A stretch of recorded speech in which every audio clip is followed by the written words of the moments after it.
Thanks for joining this episode of In a Commissioner Minute, where we will talk about one of the more important volunteer positions after committee chair and scoutmaster, which is the unit training chair. In the early days of the Boy Scouts of America, James E. West, our first Chief Scout executive, was asked what the three greatest needs of the new movement were. He replied, training, training, and training. A trained leader is knowledgeable and more confident in the role being performed. The knowledge and confidence of a trained leader are quickly sensed by others. Trained leaders impact the quality of programs, leader tenure, youth tenure, and a whole lot more. A trained leader is better prepared to make scouting all it can be. The unit training chair is someone typically registered in a unit committee position. That volunteer takes on the functional position in My.Scouting assigned by the chartered org rep or Key 3 delegate, after which that individual will have access to additional reporting in My.Scouting.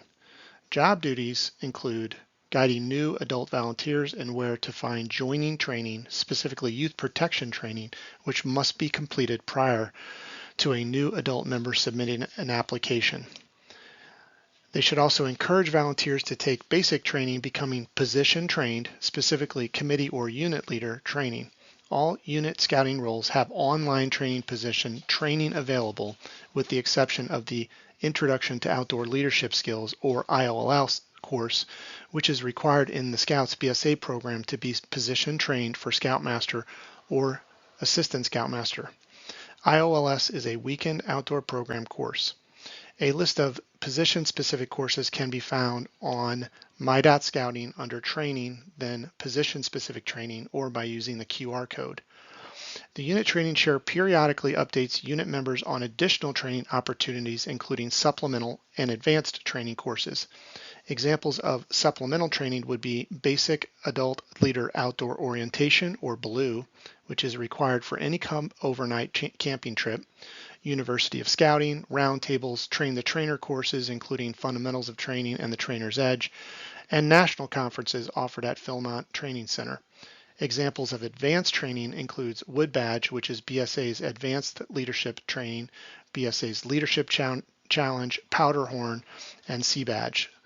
The unit training chair is going to also want to make volunteers aware of requirements for the Scouters Training Award. As adults, we cannot earn a rank or a merit badge, but we can earn NOT awards. Program-specific requirements can be found online at scouting.org under Training, then Training Awards and Recognition, or using the QR code on the slide.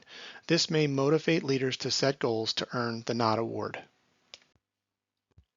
Once the functional position is assigned to the unit training chair, the unit training chair should have new navigation options visible in My.Scouting, including roster, trained leader report, training manager, and YPT reports.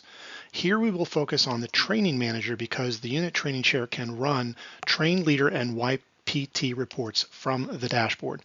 Once you click on Training Manager, the dashboard will come up. You can see the percent of trained leader and YPT completions.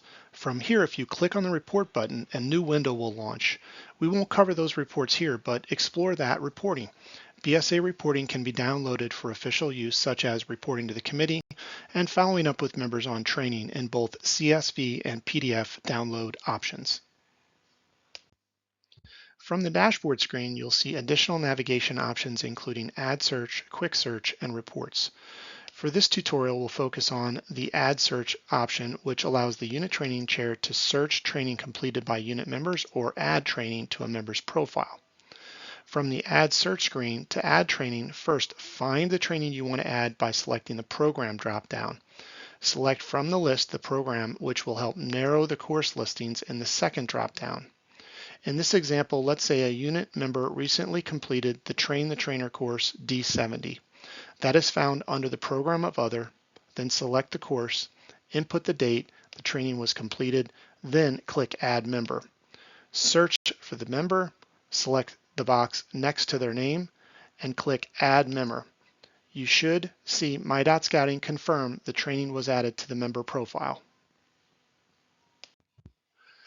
Another option would be to search for training on an individual member.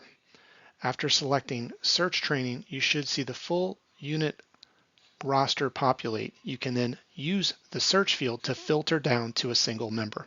If you want to view training, download a report, or send an email, you can do so from this screen by finding that member, then selecting the box next to their name. So that's pretty much it. As the unit training chair, you should explore My.Scouting and other reporting available.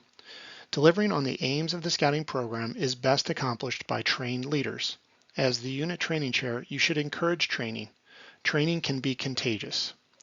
Also, you should celebrate training accomplishments at troop meetings and court of honors, even if an adult member. Recognition of adult volunteers is important too. If you can get momentum of a few volunteers becoming position trained, more will follow. As always, feedback is a gift. My email is listed at the bottom of the slide. Thank you for joining.